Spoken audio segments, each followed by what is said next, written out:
कॅनडामध्ये आज 3,000 पेक्षा जास्त लोकांसोबत महाशिवरात्री सेलिब्रेट करण्याचा योग आला. तर हे सेलिब्रेशन संध्याकाळी 6 वाजता चालू झालं होतं आणि सकाळी पहाटे 6 वाजेपर्यंत चालू होतं. तर महाशिवरात्री दिवशी रात्री जागरण करणं हे महत्त्वाचं असतं आणि का महत्त्वाचं असते हे सुद्धा सद्गुरूंनी सांगितलं.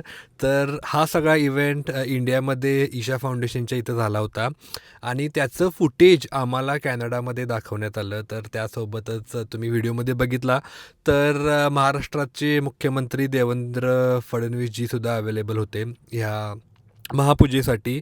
तर जी महापूजा झाली त्याची फिलिंग मी तुम्हाला शब्दात एक्सप्लेन करू शकत नाही. भले तुम्ही परदेशात जरी असाल तरी स्पिरिच्युअलिटीपासून तुम्ही लांब गेलं नाही पाहिजे. तर जेव्हा शक्य असतं तेव्हा आम्ही असे इव्हेंट्स अटेंड करत असतोय. सद्गुरूंच्या हस्ते जी महापूजा करण्यात आली ती सुद्धा बघण्याचा योग आला आम्हाला कॅनडामध्ये बसून. स्वतःला आम्ही नशीबवान समजतोय.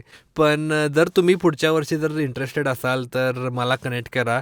मी नक्की तुम्हाला सांगेल की कुठं आणि कधी कसा इव्हेंट होणार आहे. फक्त विचार करा 3,000 लोक एकत्र येऊन ओम नमः शिवाय हा गजर करून ही जी महापूजा होती ही संपन्न करण्यात आली. आम्ही सगळी नेक्स्ट लेवल डिमेन्शन लावतो.